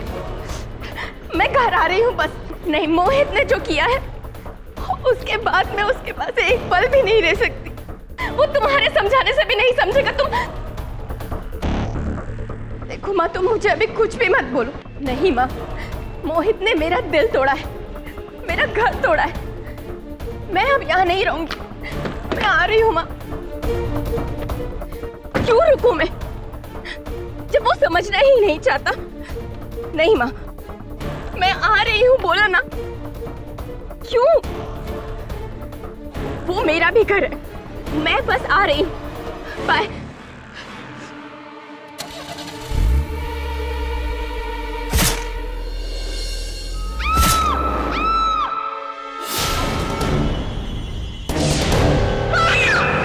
मिस्टर मिस्त्री, आप 100% श्योर हैं आपकी पत्नी ने रिंकू को नहीं मारा? 100%। मैं जानता हूँ कि कीर्ति रिंकू से खफा थी क्योंकि उसने मेरे झूठ में साथ दिया था। लेकिन कीर्ति जानती थी कि हमारा घर रिंकू की वजह से नहीं बल्कि मेरी गलती से टूटा है, इसलिए उसके पास उसको मारने की कोई वजह ही नहीं थी। पर मिस्टर मिस्त्री, जब आपकी वाइफ ने गाड़ी रिवर्स की तब उन्होंने रिंकू के चीखने की आवाज सुनी। इसका मतलब यह है कि रिंकू उस वक्त जिंदा थी। और फिर रिंकू के शरीर पर एक नहीं 3 बार वही गाड़ी का चढ़ना, जबकि पार्किंग लॉट में और कोई नहीं था सिवाय आपकी पत्नी के और रिंकू के। इसीलिए मिस्टर मिस्त्री, मैं आपसे दोबारा पूछता हूं, क्या आप 100% श्योर हैं कि आपकी पत्नी बेकसूर है? अगर कहीं ऐसा कुछ हुआ तो मैं क्या करूंगा? ओह माय गॉड, ये क्या हो गया? मेरे किए की सजा मेरी कीर्ति को मिल रही है।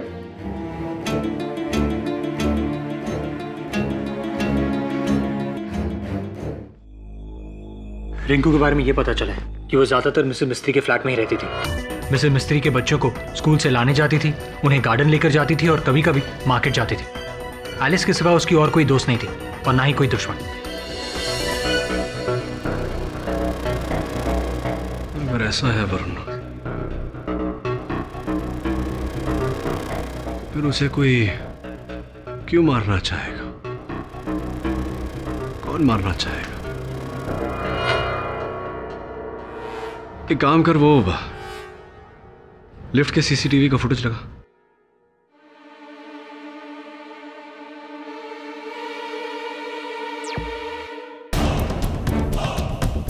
सर, मुझे इस वाडिया पर शक है। सुना है ठरकी टाइप का है। वाडिया अपनी निजी जिंदगी में जो भी हो, सच तो ये है कि गाड़ी इसकी थी ना, ये उस गाड़ी में था। पॉज कर एक मिनट। पहले वो क्लिप चला जहां मिसेस मिस्त्री नीचे आती है। Ready? Play.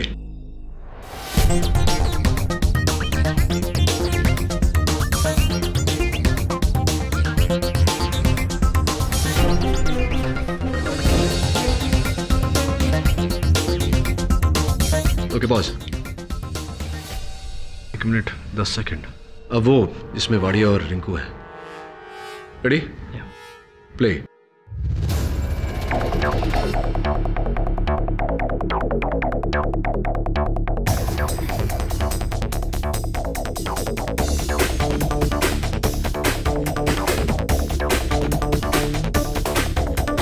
Pause. 1 minute 22 second. कुछ तो गड़बड़ है वरुण। जब मिसेस मिस्त्री 9 माले से नीचे आई बेसमेंट तक, यानी कि 9 माला और 1 माला बेसमेंट का 10 माले, यानी कि 10 माले का सफर तय करने में उन्हें पूरा 1 मिनट लगा। पर माला 6 सेकंड, 6 सेकंड्स पर फ्लोर। लेकिन जब रिंकू नीचे उतरी उस समय भी लिफ्ट 10 सेकंड के लिए ही रुका था। तो फिर रिंकू को यह सफर तय करने में 1 मिनट 22 सेकंड क्यों लगे? सर, ये कैसे मुमकिन है? लिफ्ट्स की तो एक ही स्पीड होती है। लिफ्ट की तो एक ही स्पीड है, 6 सेकंड्स पर floor, 12 minute, 2 extra floors, 9 + 2 11। 11th floor. 11th floor. पर रिंकू 11th फ्लोर पे क्या कर रही थी? तूने कहा था ना, बिल्डिंग में उसकी इकलौती दोस्त एलिस है। पता लगा, एलिस तुझे 11वें माले पर ही मिलेगी। सर, ये वो कीबोर्ड है। गाड़ी धोने के बाद सारी चाबियां लाके हम यहाँ पे जमा करते हैं। उस दिन मिसेस मिस्त्री को मैं यहाँ से निकल के चाबी दिया था। उससे पहले चाबी किसी और के हाथ तो नहीं लगी थी ना? नहीं साहब, सिवाय तुम्हारे। मुझे मिस्टर मिस्त्री की गाड़ी देखनी है जो बेसमेंट पार्किंग में है। चलो।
साहब, कुछ नहीं मिलेगा। पुलिस 2 बार चेक करके जा चुकी है।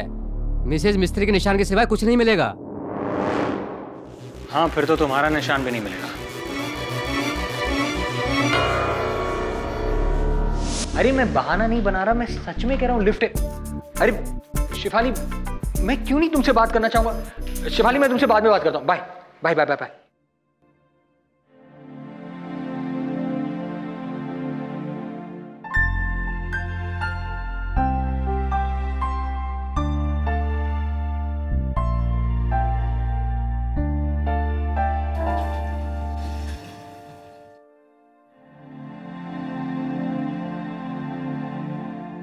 चुप, दोनों चुप हो जाओ।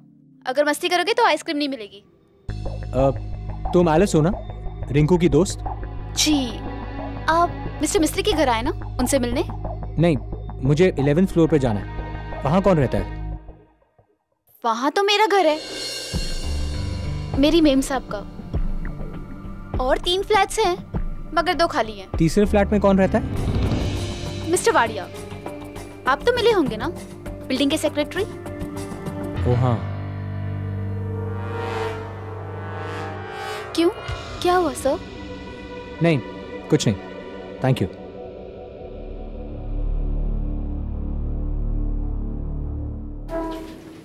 चलो बाय बाय।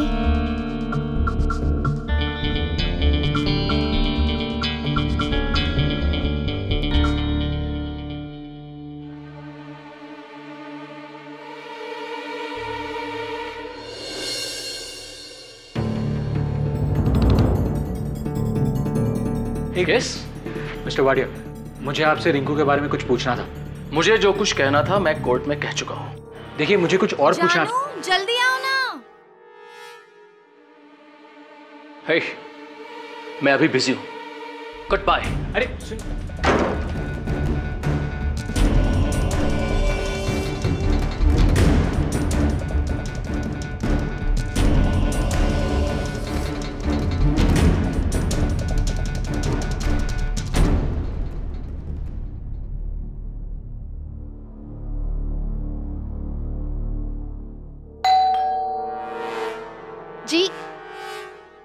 हाय। कौन है एलिस? वो केडी पाठक जी के साथ काम करते हैं ना, आइए ना। तो मिस्टर वाडिया के बारे में जानना चाहते हैं आप? जी। बिल्डिंग के सेक्रेटरी हैं, अकेले रहते हैं, पर ना जाने उनके घर कौन कौन सी औरतें आती हैं। तभी तो कोई भी लड़की उनके घर पे काम करने को रेडी नहीं होती है। बदतमीज है बुढ़ा, कभी एक को छेड़ता है तो कभी दूसरे को। नॉनसेंस है, डर्टी मैन। अरे रिंकू के पीछे तो हाथ धो के पड़ा हुआ था। वो तो हमेशा किसी न किसी कोशिश से वो चाहता था कि वो उसके घर पे आ जाए। उस दिन मौत से पहले रिंकू इसी फ्लोर पर आई थी, क्या आपने उसे देखा था? मैं तो बाजार गई थी और एलिस बच्चों को लेके गार्डन में, लेकिन मेरे पति घर पे थे। नरेन ये पूछ रहे थे कि तुमने उस दिन रिंकू को फ्लोर पे देखा था? नहीं, मैंने नहीं देखा। आप एक काम कीजिए ना, जाकर उस वाडिया से पूछिए, अक्सर बुलाता रहता है वो उसको।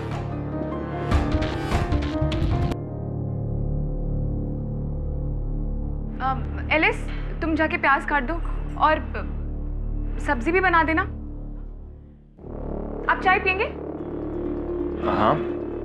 चाय पियेंगे आप? नहीं थैंक यू। मैं खाना बनाने के अलावा सब कुछ कर लेती हूँ। पाठक साहब, अब प्लीज मुझे बताएंगे कि इस केस के सिलसिले में आपने मुझे यहाँ क्यों बुलाया और मैंने किया क्या? ऑफ कोर्स बताएंगे ना आपको मिस्टर नरेन जागीरदार। लेकिन उससे पहले ये बताइए कि अपने कथन में आपने कहा था कि आपने उस दिन रिंकू को अपनी बिल्डिंग के 11वें माले पर नहीं देखा। जी, नहीं देखा। और रिंकू के साथ आपका कोई लेना देना नहीं था। What nonsense? Of course not. भड़किए मत। चलिए ये सब टची टॉपिक्स छोड़कर कुछ और बात करते हैं। अरे क्या जिस दिन रिंकू की हत्या हुई या क्या पक रहा था लंच पर आपके घर में? क्या बकवास सवाल पूछ रहे हैं आप मुझसे? बेतुका लगता है पाठक साहब, भूख लगे आपको हैं? वरना ऐसे सवाल ना करते आप। लंच का मेन्यू और मर्डर का क्या लेना देना? योर ऑनर, अगर प्रोसिक्यूटर साहब थोड़ा सा धीरज धरे तो अर्थ सामने आ जाएगा। Over ruled. क्या कह रहा? हाँ, क्या क्या पक रहा था लंच में आपके घर में? मुझे नहीं याद है। चलिए, याद नहीं होगा। वैसे भी पति को घर में क्या पक रहा है इसका अंदाजा नहीं होता। घर की औरतों को अंदाजा होता है। वैसे कीर्ति जी, आपके घर में क्या बन रहा है? जी, बैगन का भरता, राजमा और चपाती। वेजिटेरियन? छोड़िए सब खाने पीने की बातों को। जैसा कि जायसवाल साहब ने कहा, खाने की बातें करता हूं तो मुझे भूख लगने लगती है। मुद्दे पर आते हैं। रिंकू जी की हत्या के बाद फोरेंसिक्स को उनके हाथों के नाखून के अंदर से किसी मर्द के चमड़े के रेशे मिले।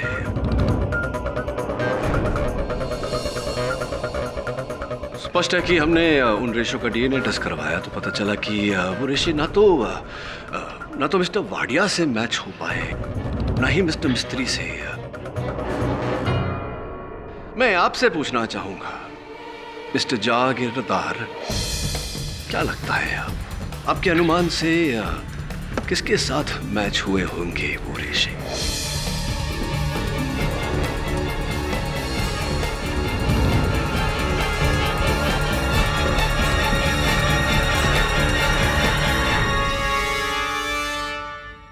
खामोशी, योर ऑनर।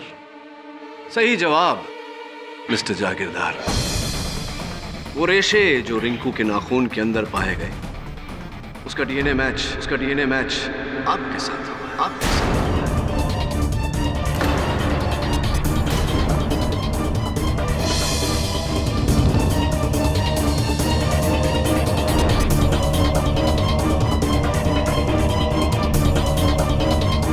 बोलिए, कुछ कहना चाहते हैं इस बारे में आप?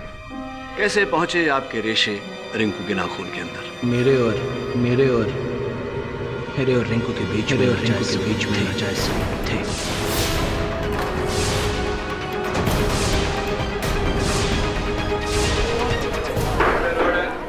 Silence in the court, please. और फिर जब रिंकू जी आपसे मिलकर नीचे गई, आप उसके पीछे पीछे सीढ़ियों से बेसमेंट में गए।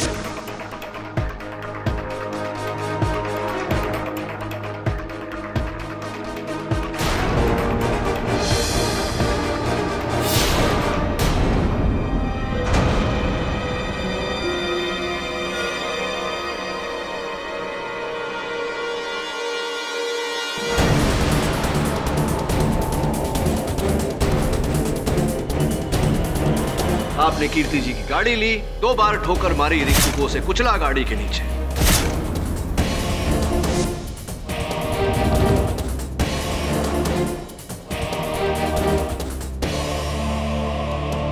और फिर आपने कीर्ति जी की गाड़ी में से अपने सारे निशान मिटाए।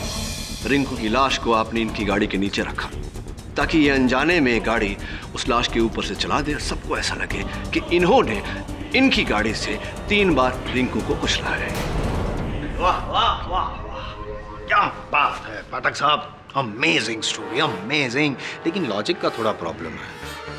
नहीं, ये इनकी गाड़ी की चाबी इनके पास कहां से आई? क्या बचकाने प्रश्न पूछते हैं आप जायसवाल साहब। कीर्ति जी की गाड़ी की चाबी सिक्योरिटी कैबिन में टंगी हुई रहती थी। मिस्टर जागीरदार ने चाबी की डुप्लीकेट निकलवाई इसी मौके की ताक में। जज साहब, मैं मानता हूं कि मेरे नाजायज संबंध थे रिंकू के साथ, लेकिन इसका मतलब ये नहीं है कि मैंने उसका खून किया। और जब वो मेरे घर से निकली तो वो एकदम ठीक थी और मैं उसके पीछे पीछे पार्किंग एरिया में भी नहीं गया था। मैं अपने घर पर ही था। करेक्ट करेक्ट पाठक साहब। जी जी, यू आर नॉट करेक्ट।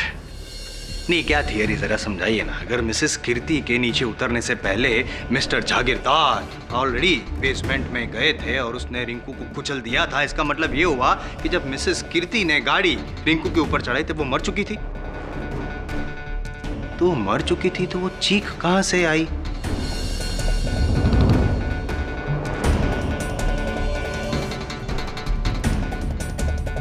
मुर्दे बोला करते हैं, that is an old saying. Now let's come back into reality. लाशें बोलती नहीं है। इसका मतलब ये हुआ कि जब गाड़ी मिसेस कीर्ति ने रिंकू के ऊपर चढ़ाई तब वो जिंदा थी और तभी मरी जब इन्होंने गाड़ी ऊपर चढ़ाई।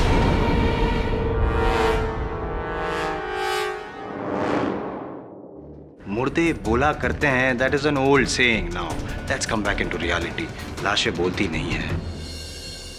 इसका मतलब ये हुआ कि जब गाड़ी मिसेस कीर्ति ने रिंकू के ऊपर चढ़ाई तब वो जिंदा थी और तभी मरी जब इन्होंने गाड़ी ऊपर चढ़ाई। सिंपल।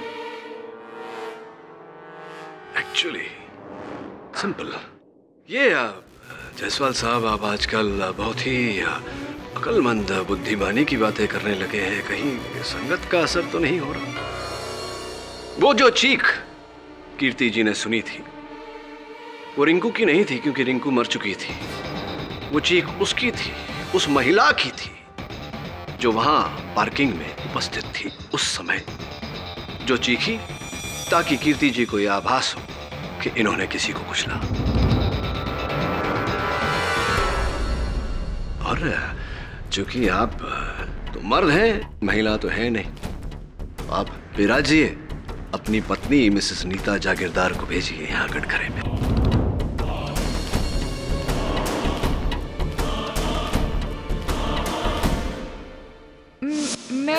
मैं तो बाजार गई थी और उस वक्त मैं बिल्डिंग में नहीं थी, और वैसे भी मैं रिंकू को क्यों मारूंगी? क्योंकि आपके पति का वो नाजायज संबंध था रिंकू के साथ। लेकिन ये बात मुझे अब पता चली। नरेन, मुझे तुमसे ये उम्मीद नहीं थी। अब पता चला एलिस मुझे क्यों बोलती थी कि आप घर पर ही रहा करो ताकि मैं तुम्हारी करतूतों पर नजर रख सकूं। I hate you, Naren. I hate you। मुझे तुमसे ये उम्मीद नहीं थी। देखिए मैडम, ये घरेलू झगड़े घर में ही हो तो अच्छा है। एक बात बताइए, क्या लगता है आपको, एलिस को ये बात पता होगा? एलिस के पास ये जानकारी रही होगी कि आपके पति का रिंकू के साथ संबंध था? हो सकता है, शायद पता हो। राइट। क्या पका था आपके घर में उस दिन? जी, रावस मछली बनाई थी। मछली? सही। और जहाँ तक मेरी जानकारी है, आप खाना पकाने में ज्यादा दिलचस्पी नहीं है। इनफैक्ट आपको खाना पकाना आता ही नहीं। जी हाँ, एलिस ने ही बनाई थी। राइट। और वो मछली धोना, काटना, ये सब काम भी? ये क्या हो रहा है? ये अदालत है या कुकरी शो? योर ऑनर, ये कुकरी शो नहीं, कुरुकरी शो है वो। और ये मैं कुछ ही क्षणों में साबित भी कर दूंगा। मैं एलिस जी को कटघरे में बुलाने की अनुमति चाहता हूँ, योर ऑनर। इजाजत है। एलिस जी, क्या आप मिस्टर जागीरदार और नहीं, मुझे पता नहीं था, पर हाँ शक जरूर था कि मेरे साहब का किसी के साथ चक्कर है। पर रिंकू, ये मैंने एक सपने में भी नहीं सोचा था। मैंने भी सपने में नहीं सोचा था एलिस जी कि आप इतनी हाजिर जवाब होंगी कि मेरे प्रश्न पूछने से पहले ही उत्तर दे देंगे। चलिए, आपकी बात मान लेते हैं। क्या बनाया था आपने उस दिन? रावस मछली आप ही ने बनाया? जी। धोया भी आप ही ने था, काटा भी आप ही ने था उस मछली? जी। एलिस जी, क्षमा चाहता हूँ इस निवेदन के लिए। क्या मैं आपके हाथ सूंघ सकता हूँ? जी। चूमना नहीं, सिर्फ सूंघना है। जी।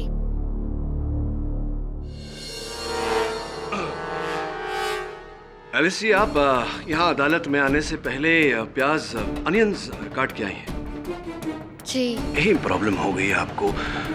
आप खाना बनाने के बाद अपने हाथ ठीक से धोती नहीं है। जो आपने पकाया है उसकी बू आपके हाथों में रह जाती है।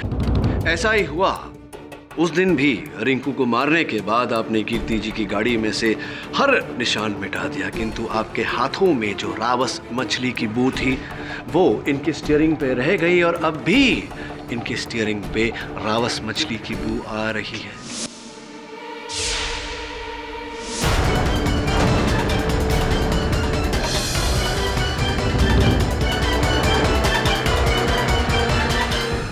जी, आप क्या मतलब? मैं समझी नहीं। मैं ये कह रहा हूँ कि आप ही ने एलिस जी रिंकू की हत्या की है। आप ही हैं हत्यारे। जी नहीं, बिल्कुल नहीं। आप ऐसे कैसे बोल सकते? मैं तो उस दिन बच्चों के साथ गार्डन में थी। रियली? पक्का? जी। बच्चों को बुलाकर पूछते हैं, क्योंकि जहाँ तक मेरी जानकारी है बच्चों की स्मरण शक्ति बहुत तेज होती है और बच्चे कभी झूठ नहीं बोलते हैं। योर ऑनर, मैं बच्चों को बुलाकर यहाँ पूछना चाहता हूँ। बच्चों को क्यों? मेरे बच्चों को इस अदालत में मत घसीटिए, वो बेचारे मासूम है। मेरे बच्चे?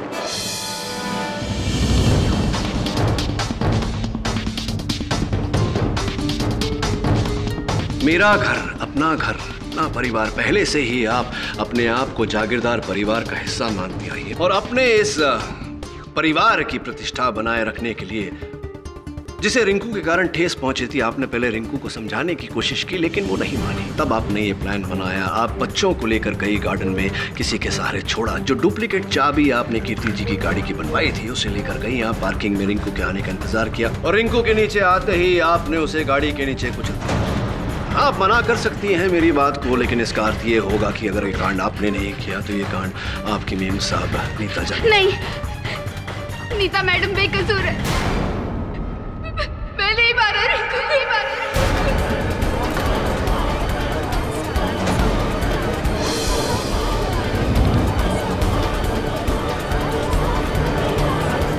Order, silence in the court, please.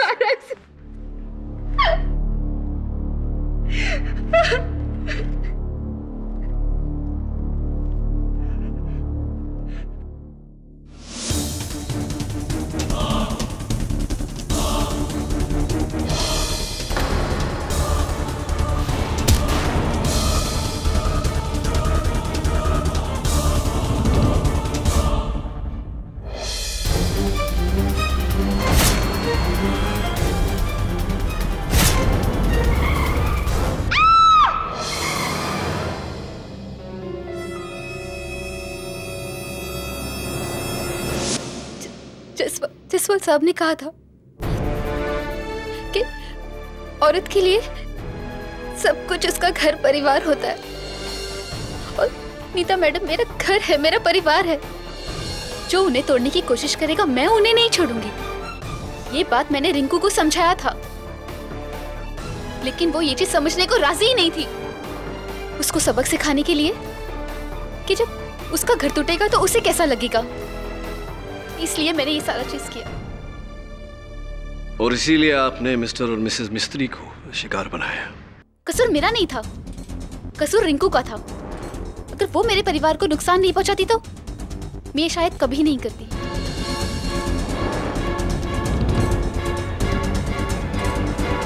Alice, आपके इस भावना की, इस जज्बे की मैं कद्र करता हूं, लेकिन किसी भी समस्या का समाधान हिंसा से नहीं हो सकता।